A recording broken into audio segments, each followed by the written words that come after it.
Meus queridos irmãos, boa noite. Que Jesus abençoe a todos. Jesus, nosso modelo e guia, governador espiritual do nosso planeta, no capítulo 12 do Evangelho de Lucas, item de 12 a 14, irá fazer uma observação que servirá às nossas reflexões à noite. Lá, ele, em meio a um texto, irá dizer que aqui na terra ele não veio para atender os sãos, mas veio para atender os doentes. No Evangelho de Mateus, lá no capítulo 5, versículos de 6 a 9, ele informa que quem precisa de médico não são aqueles que são sãos, mas quem precisa de médico é quem está doente. Quando Jesus se refere aos doentes, que ele veio especificamente para atender os doentes, quem veio atender? Quem são os doentes? Nós conceituarmos saúde e doença, ou verificarmos quando há saúde e quando há doença, muitas vezes não é uma tarefa muito fácil. Porque, presentemente, a medicina, por exemplo, tomou um tal grau de especialização que quando um paciente se coloca perante um médico, ele pode ser um especialista de uma partezinha muito pequena do corpo.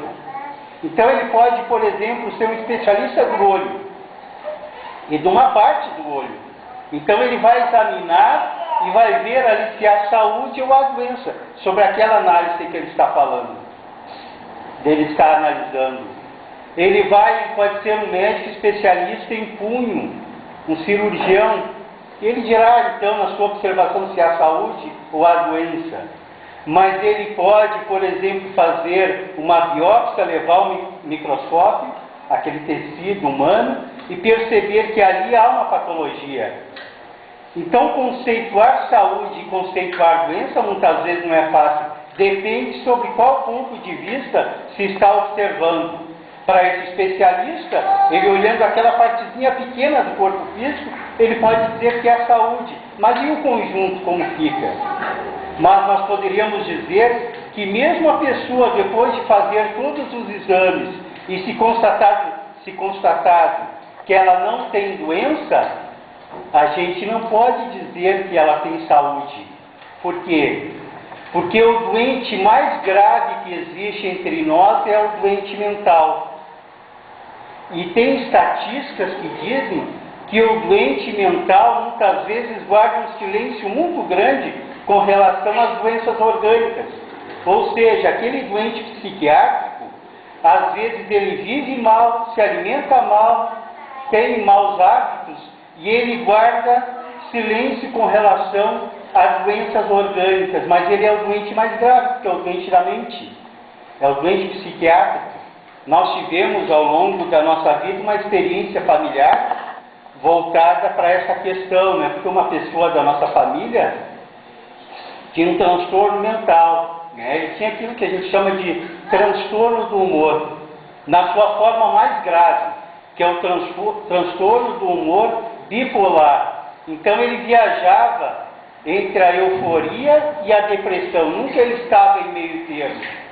E aquele nosso familiar, quando ia no cardiologista, e o cardiologista fazia todos os exames, dizia para ele: olha, o senhor tem um coração 100% sadio. Ele ficava muito alegre, se ufanizava daquilo, mas lá na nossa família ele era o mais doente, porque é doente psiquiátrico.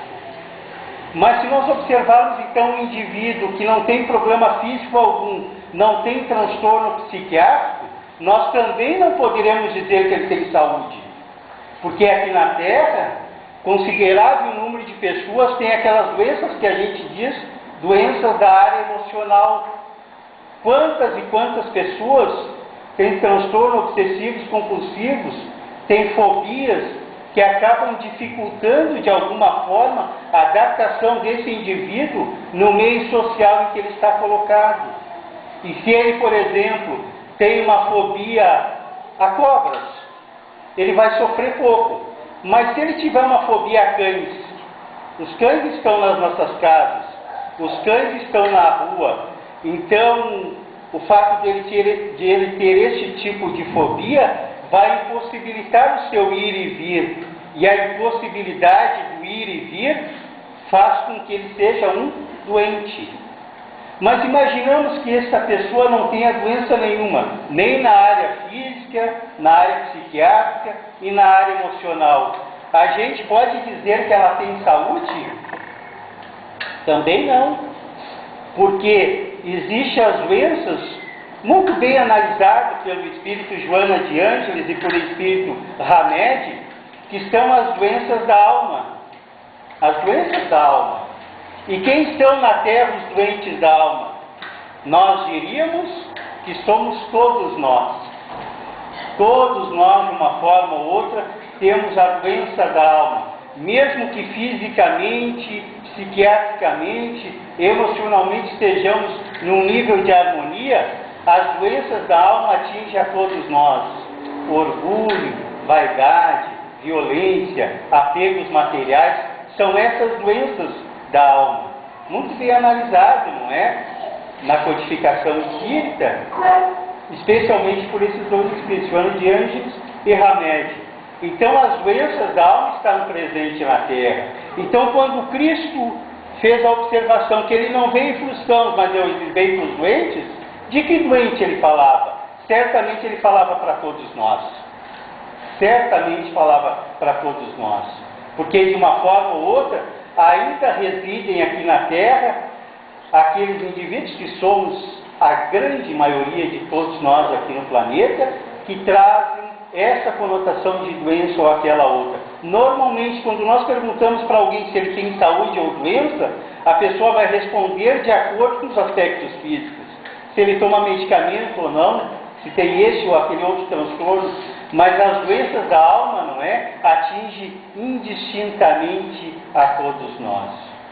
Quando nós falamos em saúde e em doença, nós pensamos assim que até algumas décadas atrás se tinha a ideia que o grande número de doenças físicas que nos atinge são decorrentes da genética. Hoje, estudos mais modernos estão indicando que menos de 6% das doenças são genéticas. Mais de 94% são catalogadas dentro daquilo que a gente chama de epigenética. O que é a epigenética? É aquilo que está próximo da genética. O indivíduo tem os genes, mas ele vai desenvolver ou não a doença de acordo com o seu pensamento, de acordo com os seus hábitos, de acordo com as suas escolhas, de acordo com a sua espiritualidade. Então nós vemos nesse conceito de epigenética aquela grande função que nós falamos com frequência na doutrina espírita, que todos nós temos o nosso livre-arbítrio. Então quem vai escolher se doença ou saúde somos nós. Como? Através do nosso pensamento, da nossa alimentação, daquilo que a gente faz na nossa vida, nós vamos encontrar logo ali adiante a saúde ou vamos encontrar a doença. No ano de 1935, um esoterista americano chamado Francis Monfort publicou um livro bastante interessante. O livro chama-se A Morte, uma Grande Ilusão. E lá no capítulo 3º desse livro, Francis Monfort fez uma observação bastante interessante.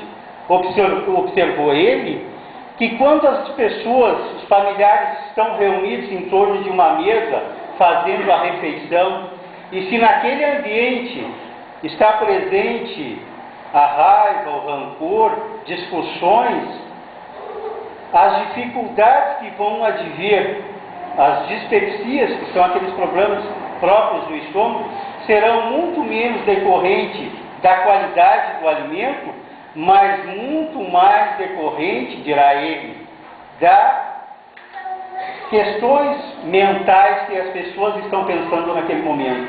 Ou seja, daquilo que as pessoas estão pensando vão fazer com que traga doenças para o organismo.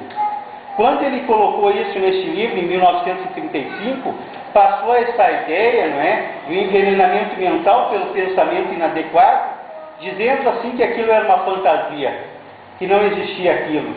Até que no ano de 2002, uma farmacêutica americana, concluindo seu curso de pós-doutorado na Universidade de Duke, nos Estados Unidos, ela, Candice Peirce, fez uma descoberta bastante interessante.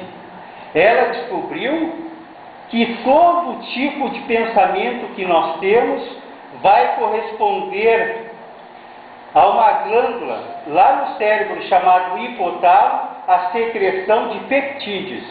O que são peptídeos? Peptídeos são produtos químicos que são produzidos no nosso cérebro pelo hipotálamo, e esses produtos químicos entram na corrente sanguínea. Então existem os peptídeos, os produtos químicos, para o amor, para a espiritualidade, para a fraternidade. E existem os produtos químicos e peptídeos para o ódio, para o rancor, para o medo. Toda emoção, dirá ela, corresponde à formação no hipotálamo dessas substâncias químicas. E essas substâncias são colocadas na corrente sanguínea e vão alimentar as nossas células. Ela fez maiores descobertas, dizendo, Candice Peirce, que esse tipo de produto químico vai viciar o indivíduo nessa ou naquela emoção.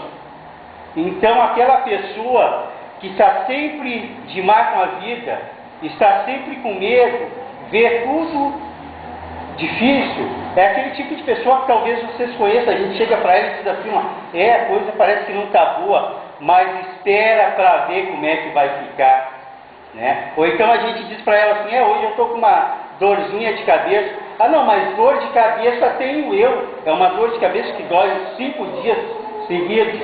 É aquela pessoa que tem sempre algo a mais de ruim para falar.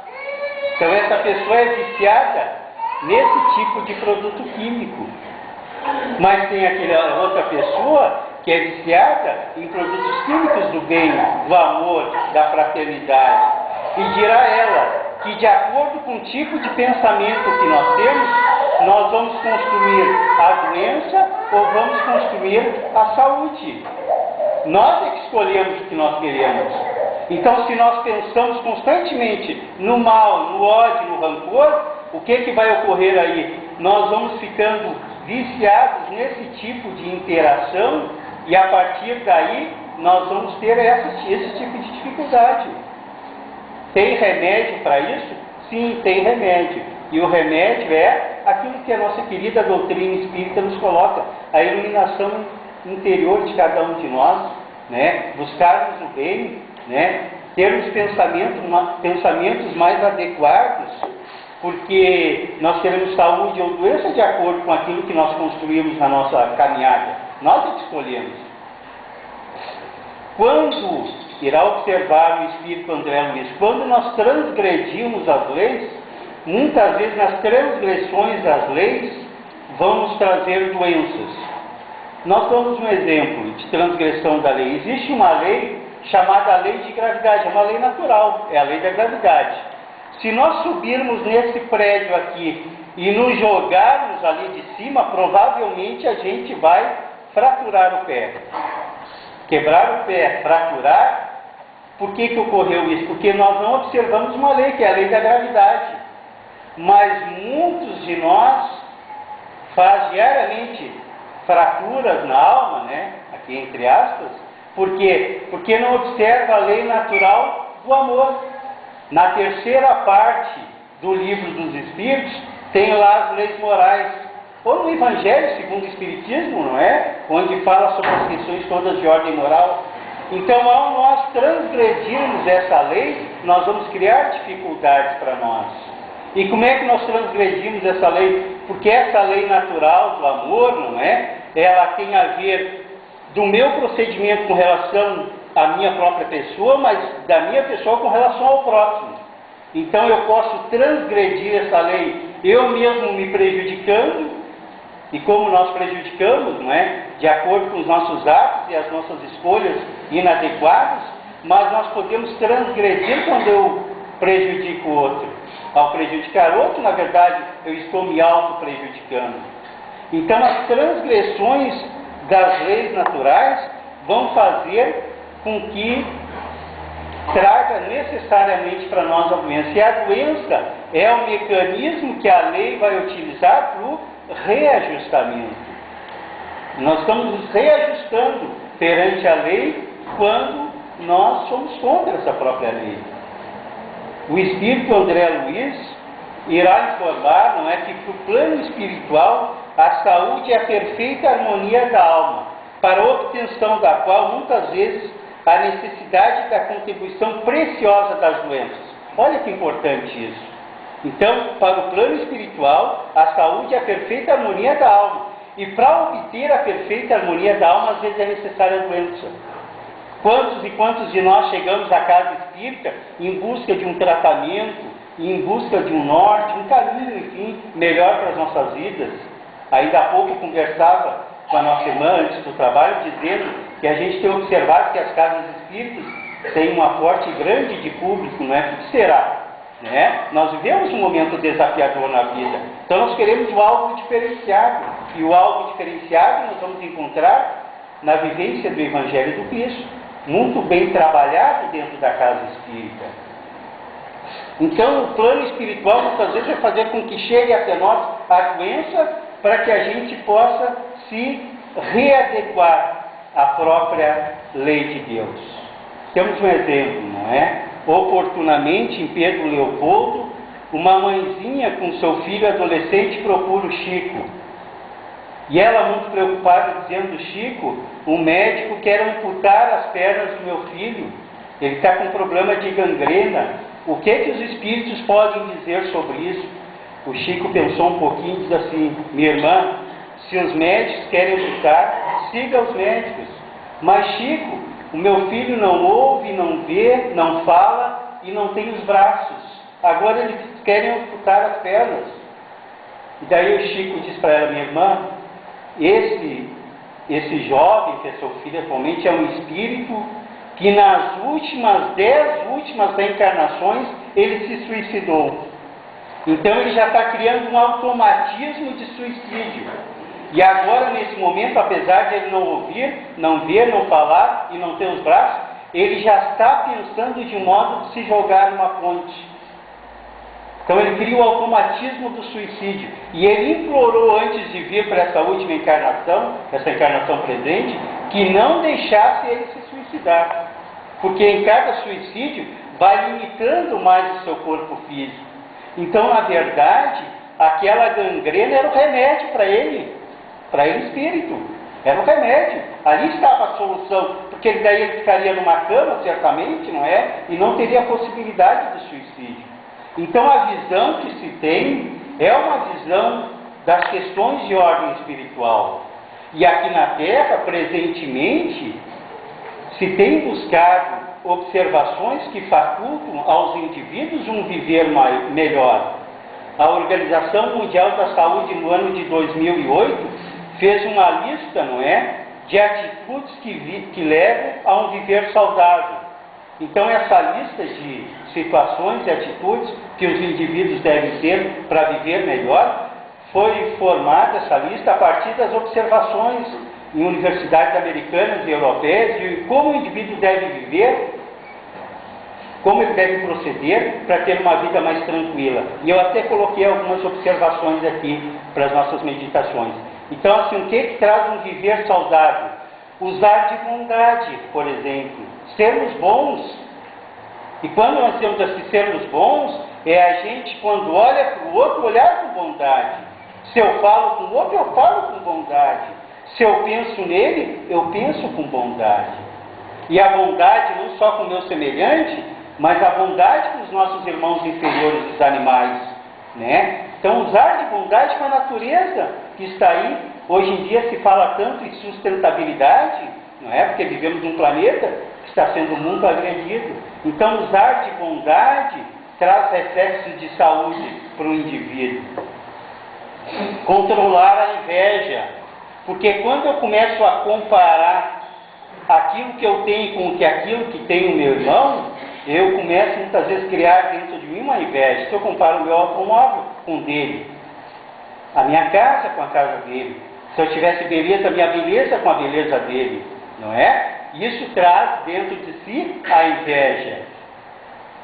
Usar de solidariedade, né? É importante isso. No meio espírita nós trabalhamos muito com isso, porque Joana de Ângeles irá dizer, não é?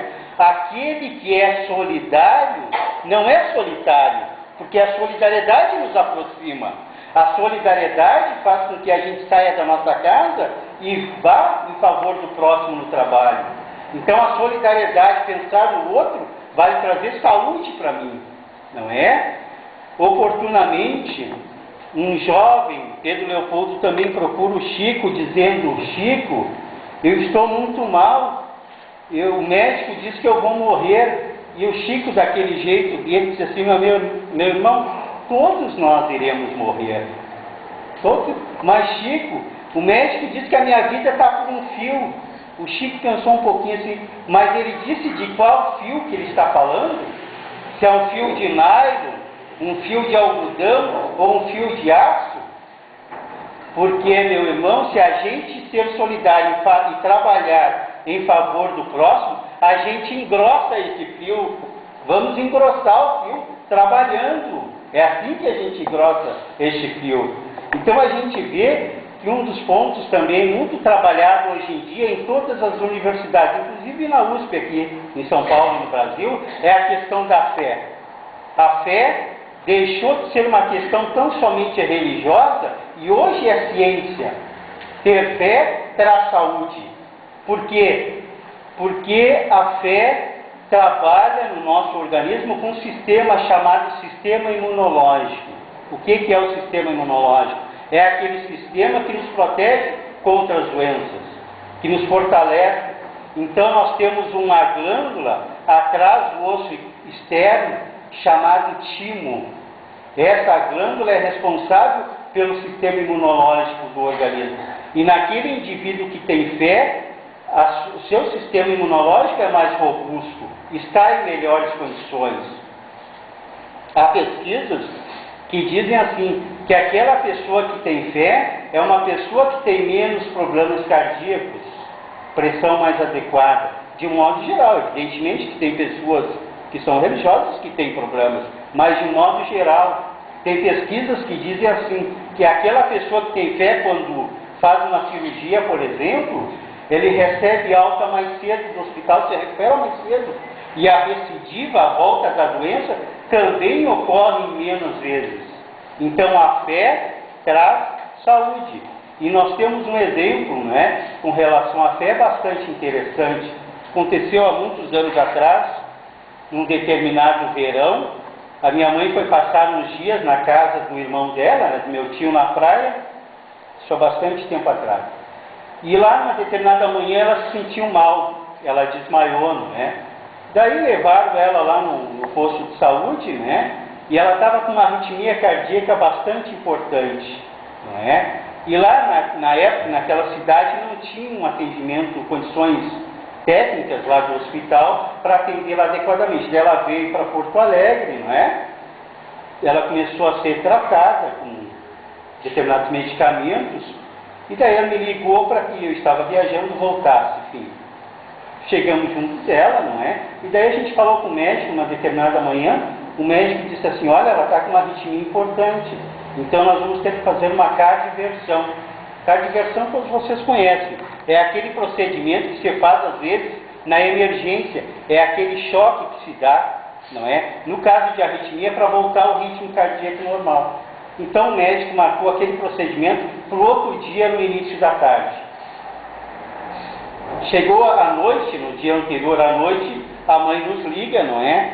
Pedindo para que nós falássemos com um grupo do chá, as senhoras do grupo de chá, na nossa sociedade espírita, à época, né?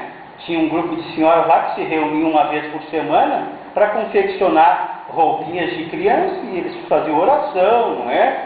Eventualmente até tinha alguma comunicação entre elas, e essas senhoras então eram amigas da minha mãe. Ela pediu para que eu entrasse em contato com essas senhoras para que elas orassem, né?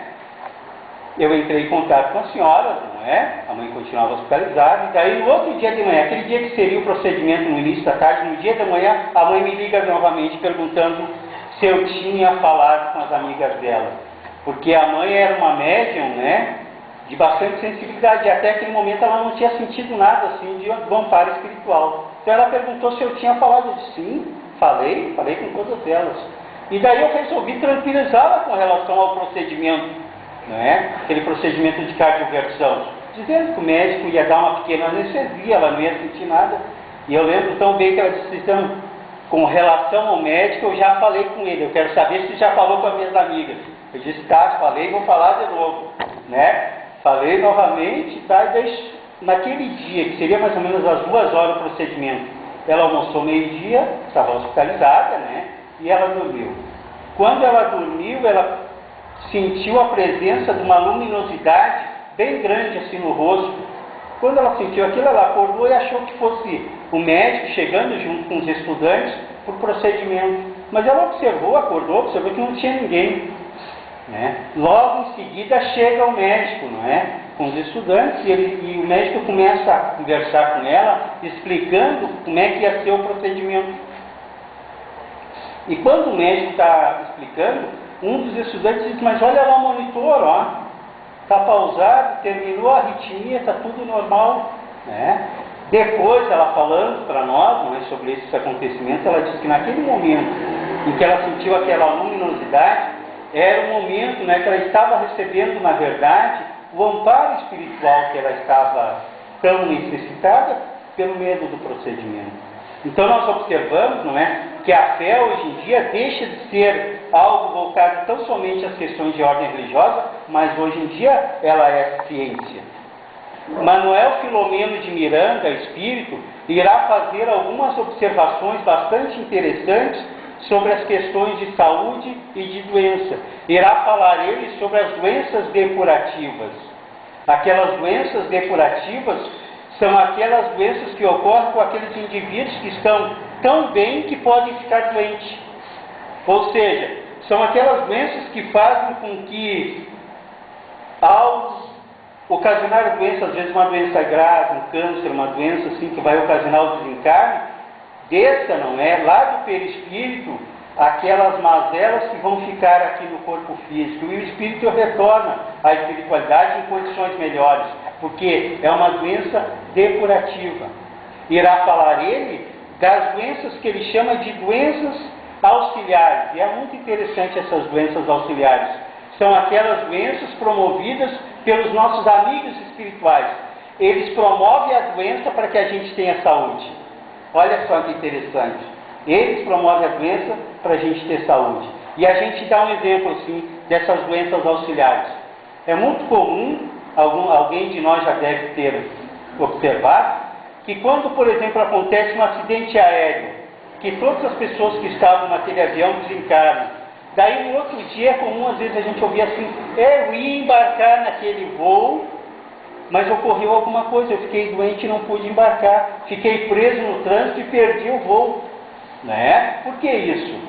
Exatamente os nossos amigos espirituais nos protegendo, porque certamente nós não estávamos enquadrados para passar pelaquela situação.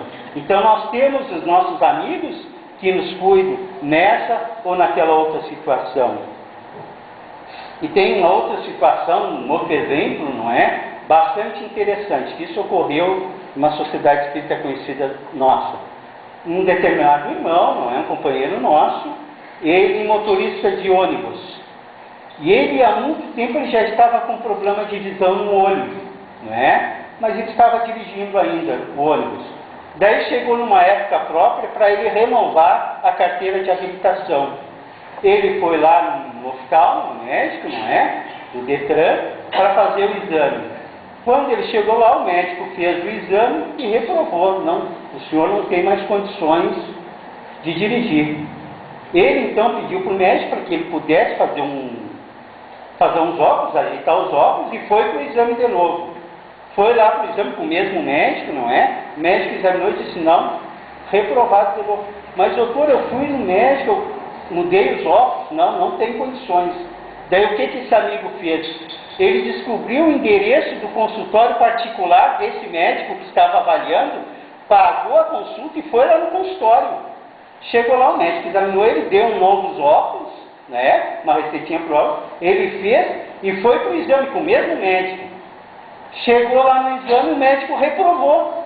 Mas, doutor, o senhor está reprovando algo que o senhor mesmo fez. Eu consultei com o senhor.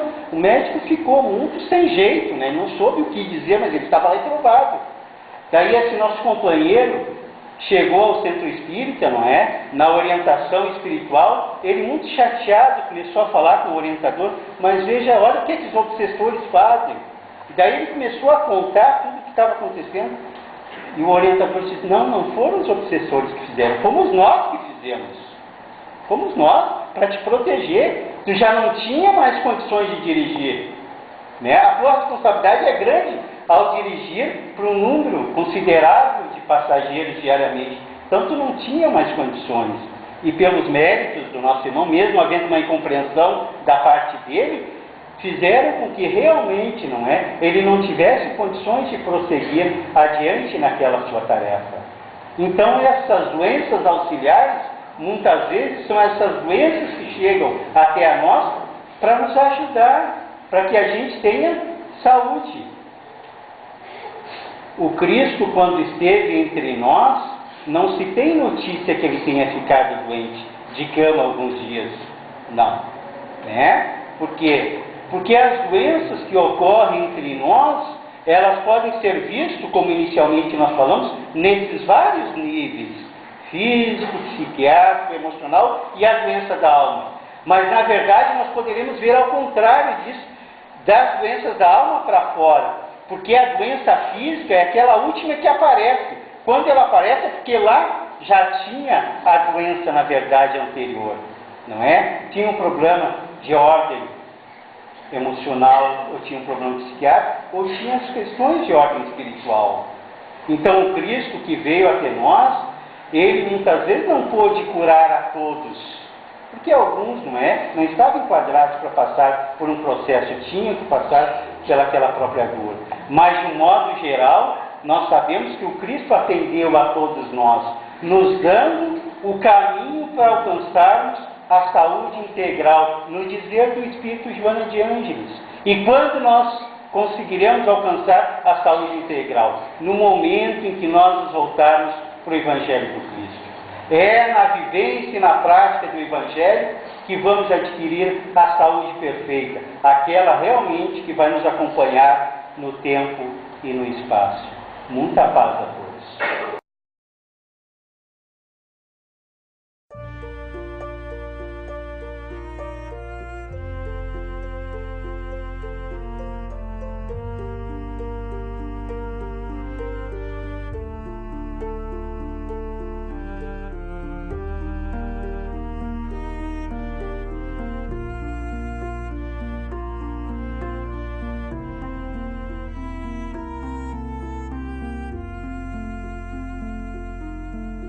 Aceita a própria vida, buscando melhorá-la.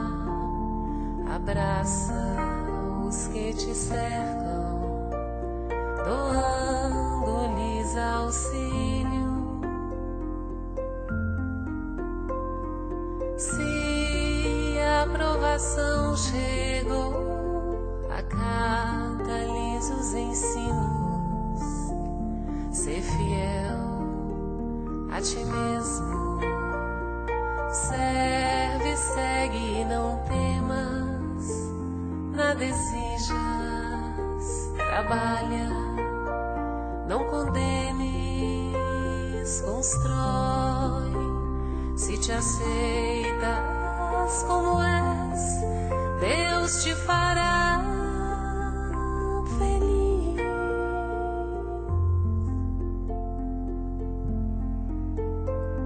Aceita a própria vida, buscando melhorá-la. Abraça os que te cercam, doando-lhes auxílio. Se a provação chegou, acata-lhes os ensinos. Ser fiel a ti mesmo, serve, segue consegue e não tem.